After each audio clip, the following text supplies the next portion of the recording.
Hi நண்பா, welcome back to SS unique. Chennai Anna யூனிவர்சிட்டியில் நடந்த வன்கொடுமை சம்பந்தமாக தளபதி ஒரு ட்வீட் ஒன்று போட்டிருக்காரு. அதாவது சென்னை அண்ணா பல்கலைக்கழகத்திற்கு உள்ளேயே மாணவி ஒருவர் பாலியல் வன்கொடுமைக்கு உள்ளாகி இருக்கிற செய்தி மிகுந்த அதிர்ச்சியும் வேதனையும் அளிக்கிறது. பெண்களுக்காக பாதுகாப்பு, முன்னெச்சரிக்கை, விழிப்புணர்வுன்னு சொல்லிட்டு எல்லாத்தையும் அரசு ஏற்படுத்த வேண்டும் அப்படின்ற மாதிரி போட்டிருக்காரு. ஆக்சுவலா இந்த ஒரு இன்சிடென்ட் தான் இப்ப பத்தி எரிஞ்சிட்டு இருக்கு. ஆனா ஒரு மிகப்பெரிய கல்வி நிறுவனத்துக்குள்ள இந்த மாதிரி நடந்தது எல்லாருக்குமே ஷாக்கு. அண்ட் இதுல கைதான குற்றவாளிக்கு திமுகவுடன் தொடர்பு இருக்கு அப்படின்ற மாதிரி வேற தகவல் வந்துட்டு இருக்கு. ஸோ எக்ஸ் தளத்துல டிஎம்கேக்கு எதிராக ஹேஷ்டேக்லாம் ட்ரெண்ட் ஆகிட்டே இருக்கு.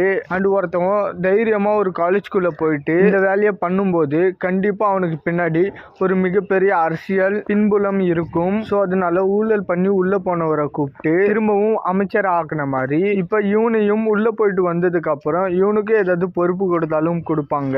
அண்ட் குற்றவாளிக்கு கடுமையான தண்டனை கொடுக்க சொல்லி நிறைய போராட்டங்கள் போயிட்டு இருக்கு. அண்ட் இந்த இஷ்யூல குற்றவாளி இல்லாம இன்னும் சில பேரோட இன்வால்வ்மெண்ட் இருக்கான். அவனையும் யாருன்னு கண்டுபிடிச்சு உள்ள தூக்கி போடணும். அண்ட் இந்த குற்றவாளி திமுகவை சேர்ந்தவன் நேரத்துக்கு முன்னாடியே தளபதி ட்வீட்டை போட்டுட்டாரு. ஸோ இது சம்பந்தமா கடுமையா விமர்சிச்சு ஒரு வீடியோவே பார்த்தீங்கன்னா வெளியிடலாம். அண்ட் தளபதி சென்னையில இருந்தா ஸ்பாட்டுக்கே கூட போகலாம். ஏன்னா திமுகவை சேர்ந்த அந்த ஆபாச பேச்சாளர் சிவாஜி கிருஷ்ணமூர்த்திலாம் ஒர்க் ஃப்ரம் ஹோம் பண்றாருன்னு சொல்லிட்டு மீம் போட்டு இருக்காரு.